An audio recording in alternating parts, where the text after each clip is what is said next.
آل محمد و آل محمد۔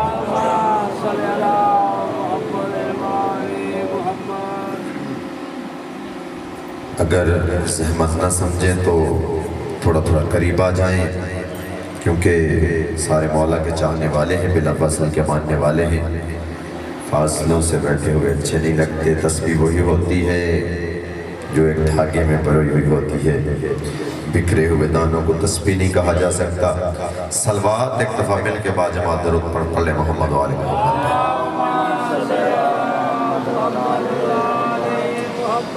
اعوذ باللہ السمیع العلیم من الشیطان اللعین الرجیم، بسم اللہ الرحمن الرحیم۔ الحمدللہ رب السماوات ورب الارض ورب العالمین، ولا الہ الا اللہ الملک الحق المبین،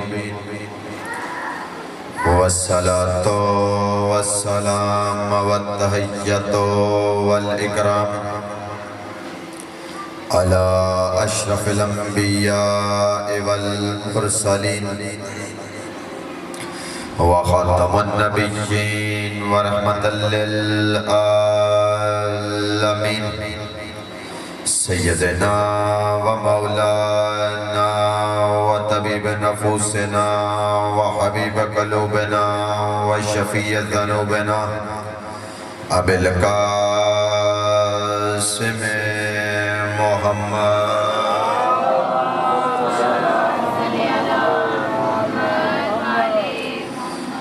وآلہ الطیبین الطاہرین المظلومین المعصومین الذین اذھب اللہ عنہم الرجس وطہرہم تطہیرا۔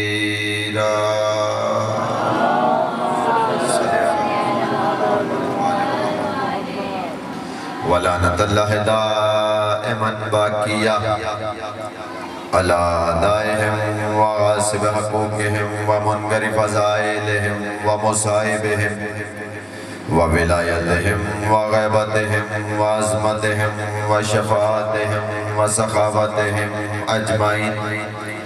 اما بعد، قال سبحانہ وتعالی فی کتابہ المجید وفرقانہ الحمید وقولہ الحق، بسم اللہ الرحمن الرحیم، ولا تلبسوا الحق بالباطل وتکتموا الحق وانتم تعلمون۔ مل کے صلوات پڑھ لے محمد و آل محمد۔ خالق و مالک اللہ ہماری اس جلیل القدر عبادت کو اپنی بارگاہ میں شرف قبولیت فرمائے۔ آپ جتنے احبابی دور و نزدیک سے چل کے اس فرش عزا پہ جناب مخدومہ کائنات ملکہ عالمیان کو ان کے لال کا پرسہ دینے کے لیے تشریف لے کے آتے ہیں، خداوند قدوس ہر ایک کو اس کی نیت کے مطابق اجر عطا فرمائے۔ اور پروردگار پوری کائنات کے جس کونے میں جہاں جہاں بھی عزاداری امام مظلوم برپا کی جا رہی ہے، تو ہر عزادار کی بھی حفاظت فرما، عزاداری کی بھی حفاظت فرما، اور اس ذکر کے وسیلے سے ہر بیمار کو شفا عطا فرما، مقروض کا قرض غیب سے عطا فرما، ہر بے اولاد کو اولاد عطا فرما، اور ہر بے گناہ اسیر کو قید سے رہائی عطا فرما، اور اپنی آخری حجت امام برحق منتقم خون حسین وارث ذوالفقار وارث ذوالجناح امام آخر کے ظہور میں تاجیل فرما۔ اپنی اپنی دعاؤں کو شرف قبولیت تک پہنچائیں، مل کے درود کا سہارا لیں، باجماعت درود پڑھ لیں محمد و آل محمد۔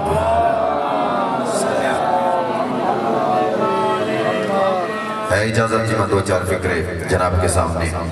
مجھے احساس ہے، وقت کی نزاکت کا احساس ہے، آپ کی آنکھوں میں اتری ہوئی نیند کا بھی احساس ہے، اور ہم ذاکرین تو آپ سے زیادہ تھکے ہوئے ہیں۔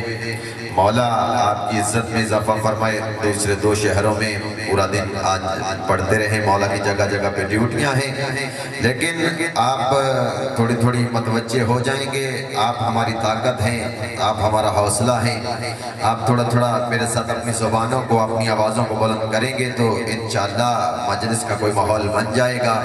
اور ویسے بھی عزاداری کے دن ہیں، شب بیداریاں ہیں، اور 10 دن کے لیے مہمان بن کے آتا ہے نا زہرا کا لاڈلا، 10 دن کے لیے مہمان بن کے آتا ہے۔ 10 دن مجلس اعزا میں دن رات جاگ کے مجلس اعزا میں پوری کائنات میں یہی چلتا ہے، ہر جگہ پہ مومنین شرکت کرتے ہیں، کیونکہ ہماری عبادت لوگوں جیسی نہیں ہے۔ متوجہ ہو جا عبادت کے لیے رہے ہیں، سلنڈر ساتھ لے کے جا رہے ہیں، جا عبادت کے لیے رہے ہیں، اپنا توا ساتھ لے کے جا رہے ہیں، جہاں عبادت کے لیے رہے ہیں، کھانے پینے کا سامان ساتھ لے کے جا رہے ہیں۔ میں کسی پہ تنقید نہیں کرنا چاہتا، ان کا اپنا اپنا طریقہ ہے، ہمارا بھی اپنا طریقہ ہے۔ میں کہتا ہوں دیکھو یہ قوم کتنی باعتماد ہے، مجھے مولا کی قسم ہے، علی کی عزت و عظمت کی قسم ہے، صبح سے لے کے شام تک، شام سے لے کے رات تک، رات سے لے کے اگلی صبح تک، ان ایام اعزا میں ہمارے بچے بھی، ہمارے بوڑھے بھی، ہماری عورتیں بھی، ہمارے جوان بھی 24 گھنٹے مجلسوں میں گزار دیتے ہیں۔ مولوی جی ان سارے ماتمیوں میں سے پوری کائنات میں کوئی ایک بندہ ایسا دکھا جو اپنی روٹی ساتھ لے کے آتا ہو؟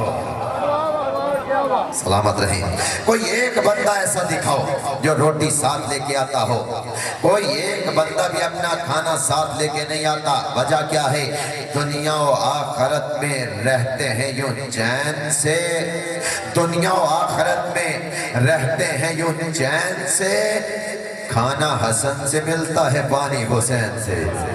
جس کے بچے حسن حسین کے صدقے میں پلتے ہیں، ہاتھ بلند کر کے نعرہ حیدری۔ سلامت رہیں، آباد و شاد رہیں، مولا سلامت رکھے۔ آپ جانتے ہیں کہ ان 10 دنوں کے لیے ہمارا عنوان گفتگو، ہمارا موضوع گفتگو ہے کاروان حق اور انکار باطل۔ اور کل میں نے آپ کے سامنے یہ عرض کیا تھا کہ باطل کا انکار سب سے پہلے عرش پہ رحمان نے کیا ہے، پروردگار نے سب سے پہلے باطل کا انکار کیا، اور حق کا کاروان سب سے پہلے اسی پروردگار نے بنایا ہے۔ حق کا کاروان بنانے والا بھی وہ ہے، وہیں پہ ترتیب دیا، اور باطل کا انکار بھی وہیں پہ کیا۔ اور جیسا کہ میں نے کل آیت کی روشنی میں یہ عرض کیا تھا کہ اللہ نے فرشتوں سے کہا کہ اللہ اپنے حبیب سے مخاطب ہو کے کہتے ہیں وَإِذْ قَالَ رَبُّكَ لِلْمَلَائِكَةِ إِنِّي جَاعِلٌ فِي الْأَرْضِ خَلِيفَةً، میں زمین کے لیے اپنا خلیفہ بنانے جا رہا ہوں۔ اور جسے وہ بناتا ہے وہی برحق ہوتا ہے، جسے وہ بناتا ہے، جسے وہ استفا کرتا ہے وہ مصطفیٰ کرتا ہے، جسے وہ چن لیتا ہے۔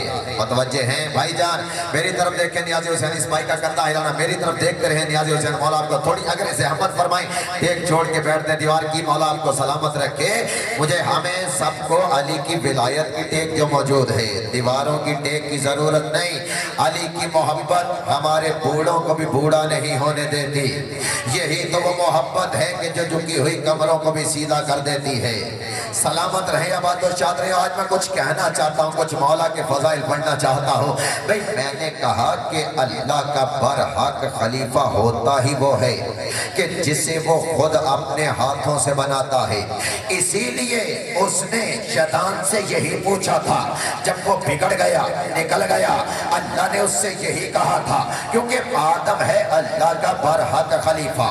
اللہ نے آدم کو اپنے ہاتھوں سے بنایا ہے، اور چونکہ شیطان کو ہر دور میں حق سے چڑھ رہتی ہے، نیازی حسین جاگے، شیطان ہر دور میں حق کا مخالف رہتا ہے، شیطان ہر دور میں حق کی مخالفت کرتا ہے، شیطان ہر دور میں حق کے خلاف کھڑا ہوتا ہے۔ ہمارا موضوع بھی یہی ہے نا، کاروان حق اور انکار باطل۔ ہم نے ہر دور کے شیطان کا انکار بھی کرنا ہے، اور ہر دور کے حق کے قافلے کے مسافر بھی بننا ہے۔ ہماری آنے والی نسلیں بھی اسی کاروان کی مسافر رہیں گی، کہو سارے انشاءاللہ۔ اگر مولا نے چاہا تو اسی کاروان کے مسافر میں رہیں گے. ہم نے ہر دور میں شیطان کا انکار بھی کرنا ہے کیونکہ شیطان ہر دور میں باطل ہے اور اللہ کے بنائے ہوئے ہر دور میں حق ہیں. اور آدم کو بنایا تھا اللہ نے اور اس نے جیسے ہی آدم کا انکار کیا اللہ نے فرمایا دفع ہو جا یہاں سے, تو مردود ہے, تو لعین ہے, تو لعنتی ہے, تیرے گلے میں قیامت تک لعنت کا طوق پڑا رہے گا. آپ کیوں پریشان ہوتے ہیں کہ ہر دور میں یہ مجلسیں روکنے والے کیوں آ جاتے ہیں, یہ ذکر کی مخالفت کرنے والے کیوں آ جاتے ہیں؟ ہر دور میں حسین کے خلاف دنیا کیوں کھڑی رہتی ہے, حق والوں کے خلاف کیوں کھڑی رہتی ہے؟ بھئی اس نے جب آدم کی مخالفت کی تو خالی مخالفت نہیں کی بلکہ قرآن گواہ ہے, یہ کہتا ہوا چلا کہنے لگا تو نکال تو رہا ہے, اب میرا بھی وعدہ ہو گیا جتنے بھی اس کی نسل میں سے حق والے آئیں گے, جتنے بھی اس کے چاہنے والے ہوں گے, جتنے بھی اس کی اولاد میں سے آئیں گے, میں ہر ایک سے دشمنی رکھوں گا, ہر حق والے کو بہکاتا رہوں گا, اسے راستے سے بھٹکاتا رہوں گا. ابے تمہیں آج پتا چلا ہے, آج پتا چلا ہے, ہمیں تو اسی دن پتا چل گیا تھا, اسی دن پتا چل گیا تھا. جہاں جہاں بھی شیطان بیٹھا ہوگا ہمیشہ حق کی مخالفت کرے گا. وہاں پہ اپنا خلیفہ بنایا. جب شیطان کو نکالا تو ایک سوال کیا نکالنے سے پہلے, آواز دے کے فرمایا بسم اللہ الرحمن الرحیم, قال یا ابلیس ما منعک تسجد لما خلقت بیدی. اے شیطان تجھے کس نے منع کیا ہے اسے سجدہ کرنے سے جسے میں نے اپنے دونوں ہاتھوں سے بنایا ہے؟ سبحان اللہ بھائی, سبحان اللہ, مولا سلامت رکھے. تجھے کس نے منع کیا اسے سجدہ کرنے سے جسے میں نے اپنے دونوں ہاتھوں سے بنایا ہے؟ پروردگار تو نے صرف آدم کو تو نہیں بنایا, تو نے چاند بنایا ہے, تو نے سورج بنایا ہے, تو نے پہاڑ بنائے ہیں, تو نے دریا بنایا ہے, تو نے شجر بنائے ہیں, دریا میں تیرتی ہوئی کشتی بنائی ہے, باقی جو کچھ بھی تو نے بنایا ہے کبھی کسی شے کے ساتھ تو نے اپنے ہاتھوں کا تذکرہ نہیں کیا. تو نے کہا خلق القمر, ہم نے چاند بنایا, خلق الشمس, ہم نے سورج بنایا, خلق الجبال, ہم نے پہاڑ بنائے, خلق الشجر, ہم نے درخت بنائے ہیں, خلق البحار, ہم نے سمندر اور دریا بنائے ہیں. کسی شے کے ساتھ بیدار ہو کے فکرہ سن لینا, کسی شے کے ساتھ اللہ نے ہاتھوں کا ذکر نہیں کیا. کیا وجہ ہے کہ آدم کے ساتھ پروردگار تو ہاتھوں کا تذکرہ کر رہا ہے؟ آواز سے قدرت آئی. اصل میں کائنات کو قیامت تک کے لوگوں کو سمجھانا چاہتا ہوں, انہیں بتانا چاہتا ہوں, میں ان کو توجہ دلوانا چاہتا ہوں, انہیں گواہ بنانا چاہتا ہوں کہ آدم ہے میرا خلیفہ اور قیامت تک خلیفہ جب بھی بنے گا ہاتھوں سے بنے گا, ہاتھوں سے بنے گا. اسی لیے غدیر میں نبی نے خالی زبان سے نہیں بنایا تھا بلکہ ہاتھوں سے بنایا تھا. سلامت رہے, آباد و شاد رہے, مولا کبھی کسی کا محتاج نہ کرے. ہمیشہ خلیفہ ہاتھوں سے بنے گا. تو نے کیوں اسے سجدہ کرنے سے منع کیا جسے میں نے اپنے دونوں ہاتھوں سے بنایا ہے؟ اور وہاں سے بھی ایک نکل گیا تھا. آگے بھائی, جب وہاں پہ خلیفہ بنا تو ایک نکل گیا تھا, اور جب غدیر میں اللہ کے حکم سے نبیوں کے سلطان نے بنایا یہاں سے بھی ایک نکل گیا تھا. ابھی 12 میل باہر آئے تھے, مکے سے 12 میل پیغمبر باہر آئے تھے. میرے نبی مکے سے 12 میل باہر آئے تھے کہ جبریل امین آ گئے, قدموں کو بوسہ دیا, یا رسول اللہ, اللہ سلام و تحیت کے بعد آپ سے عرضہ کہہ رہا ہے, اللہ کا فرمان آ گیا ہے, یا ایھا الرسول بلغ ما انزل الیک من ربک, اے میرا رسول پہنچا دے وہ پیغام جو تیرے رب نے تجھ پہ بھیجا ہے, جو تیرے رب کی طرف سے نازل کیا گیا ہے. اب تو بیدار ہو جائیں گے نا سارے, آپ جان گئے کہ میں کیا پڑھنا چاہتا ہوں. انشاءاللہ آپ کو معراج ہو جائے گی فضائل کی. کہا کہ اے میرا حبیب, اور یہ نہیں کہا, نہیں دیکھیں اسلوب دیکھیں, یہ قرآن کی آیت ہے, کوئی اخبار نہیں, کوئی رسالہ یا ڈائجسٹ نہیں ہے, اللہ کا کلام ہے، کلام الہی ہے۔ اللہ اپنے کلام میں مخاطب ہے، اور کس سے مخاطب ہے؟ کبھی جس کو مزمل کہہ کے بلاتا ہے، کبھی مدثر کہہ کے بلاتا ہے، کبھی محبوب کہتا ہے، کبھی طیب کہتا ہے، کبھی طاہر کہتا ہے، کبھی یاسین کہتا ہے، کبھی نذیر کہتا ہے، کبھی بشیر کہتا ہے، کبھی دنائے سبل کہتا ہے، کبھی گنتی کا پہلا عدد کہتا ہے، کبھی محبوب رب العالمین کہتا ہے۔ بیدار ہے نا آپ؟ اللہ کبھی کسی لقب سے یاد کرتا ہے، کبھی کسی لقب سے یاد کرتا ہے۔ آج نہ محبوب کہا ہے، نہ مزمل کہا ہے، نہ مدثر کہا ہے، نہ طیب کہا ہے، نہ طاہر کہا ہے، نہ یاسین کہا ہے۔ آج براہ راست کہہ رہا ہے اے میرا رسول، یعنی عہدے سے بلا رہا ہے، تیرا عہدہ رسول ہونا ہے۔ اے میرا رسول، اے میرا رسول، اس کا مطلب کیا ہے؟ کوئی سرکاری فرمان آ رہا ہے۔ سلامتی ہو ان ہاتھوں کو، اللہ کبھی کسی کا محتاج نہ کرے۔ سرکاری فرمان آ رہا ہے، آفیشلی کام اللہ کروانا چاہتا ہے۔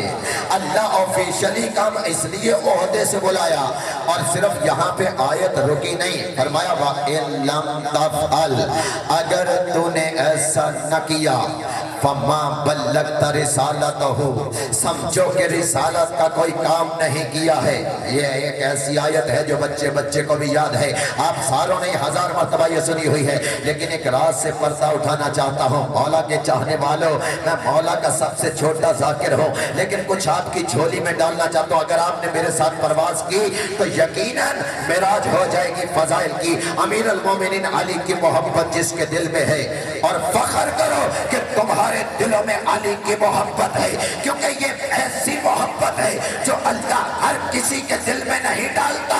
اللہ اس محبت کو رکھنے کے لیے ہر دل کو نہیں، پر ہر دل کا انتخاب نہیں کرتا، بلکہ علی کی محبت کے لیے اللہ پاکیزوں دلوں کو چنتا ہے، پاک دلوں کا انتخاب کرتا ہے۔ علی کی محبت ہر دل پہ نہیں اترتی۔ اس میں شیعہ سنی کی قید کوئی نہیں کہ بس شیعوں کے پاس ہے یا سنیوں کے پاس ہے۔ علی کی محبت ہر پاکیزہ دل میں اترے گی، جو دل پاک ہوگا اس دل میں علی کی محبت سما جائے گی۔ کوئی شرط نہیں علی کی محبت کے لیے، بس ایک شرط ہے، ایک تو دل پاک ہونا چاہیے اور اماں کا نیک ہونا ضروری ہے۔ علی کی محبت کے لیے، علی کی محبت کے لیے اللہ علی عطا کرتا ہے کہ جن کی ماں نے کبھی ان کے باپ کے حق میں خیانت نہ کی ہو۔ علی کی محبت ہر ایرا وغیرہ کے حصے میں نہیں آتی، کیونکہ یہ اللہ کی طرف سے نور ہے، نور خدا ہے، اللہ کا نور ہے۔ علی کی محبت اللہ کا نور ہے، اور چونکہ گاؤں کا ماحول ہے، آپ سے بہتر کون سمجھے گا کہ ہمارے گھروں کے اندر ہر برتن کو پاک کیا جاتا ہے، لیکن جس برتن میں دودھ رکھنا ہوتا ہے ہماری مائیں بہنیں اسے خصوصی پاک کرتی ہیں۔ پوچھو کیوں؟ کہا اس میں اللہ کا نور آئے گا۔ یہ اور بحث ہے کہ نہیں؟ کہا اس میں اللہ کا نور آئے گا۔ بھئی سوچنے والی بات یہ ہے کہ اللہ پاکیزہ دلوں میں کیوں رکھتا ہے، نجس دلوں میں کیوں نہیں ڈالتا؟ بھئی اس بات کا تو ہماری ماں بہنوں کو بھی پتا ہے کہ جس برتن میں نور آنا ہو اس کا پاک ہونا ضروری ہے، تو وہ اعلیٰ کل شیء قدیر ہو کے علی کی محبت والے نور کو کسی گندے دل میں کیسے ڈال سکتا ہے؟ سبحان اللہ، سبحان اللہ۔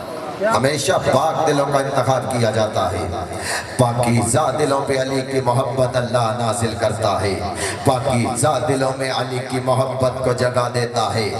اور عزیزان گرامی قدر، جیسے ہی آیت کا نزول ہوا، جی بسم اللہ، جیسے ہی آیت کا، سید و سردار مولا سلامت رکھے، جیسے ہی آیت کا نزول ہوا، ایک بار پیغمبر نے اپنے صحابی بلال کو دیکھا اور مسکرا کے کہا بلال جلدی کرو، اذان دو۔ اور ایک کتاب ہے الغدیر، کس نے لکھی؟ علامہ حسین امینی نے۔ کتاب پتہ کتنی ہے؟ اینی بڑی، اتنی موٹی کتاب ہے، صرف الغدیر، صرف غدیر پہ لکھی گئی۔ اس میں علامہ امینی نے لکھا، حسین امینی بہت بڑے عالم ہیں مکتب جعفریہ کے، انہوں نے لکھا کہ جب رسول نے کہا کہ بلال اذان پڑھو، اس وقت دوپہر کے 11:30 ہو رہے تھے۔ کیا ٹائم تھا جی؟ 11:30 بجے۔ حیران ہو کے بلال نے دیکھا، یا رسول اللہ اس وقت اذان دو، یا رسول اللہ اس وقت اذان پڑھو۔ پیغمبر نے فرمایا اگر اب نہ پڑھی، ایک فکرہ کہنا ہے، پیغمبر نے فرمایا اگر اب نہ پڑھی تو بہت کچھ خطرے میں آ جائے گا۔ سبحان اللہ بھائی، سبحان اللہ، اگر آپ اذان نہ دی تو بہت کچھ خطرے میں آ جائے گا۔ کہا یا رسول اللہ، یا رسول اللہ، فکرہ دینا چاہتا ہوں آپ کے لیے، یا رسول اللہ، یا رسول اللہ، کیا میری اذان سارے سن لیں گے؟ 1,30,000 کا مجمع ہے، کیا میری اذان سارے سنیں گے؟ حیا علی خیر العمل والی اذان ہے، کیا سارے سنیں گے؟ مصطفیٰ نے مسکرا کے کہا اذان پڑھو، میں محمد کا وعدہ ہے کہ تیری آج والی اذان آسمان پہ فرشتے سنیں گے، قبروں میں مردے بھی سنیں گے۔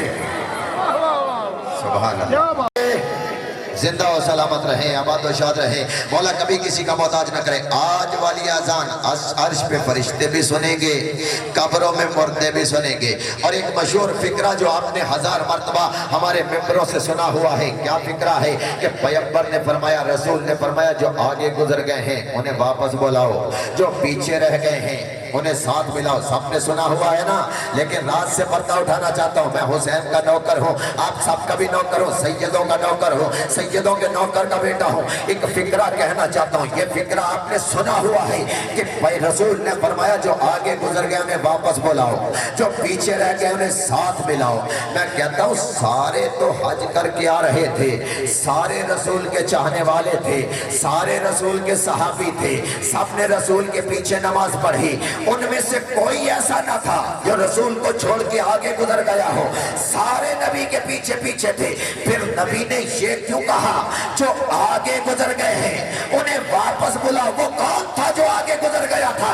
علامہ امینی کہتے ہیں حقیقت میں پیغمبر چونکہ دین کی حفاظت کے لیے، اللہ کے دین کو ٹیک دینے کے لیے بندوبست کرنے لگے ہیں، اس لیے پیغمبر نے بلال سے کہا جو آگے گزر گئے ہیں انہیں پیچھے بلاؤ۔ کہا آگے کون تھا؟ کہا آدم سے لے کے عیسیٰ تک۔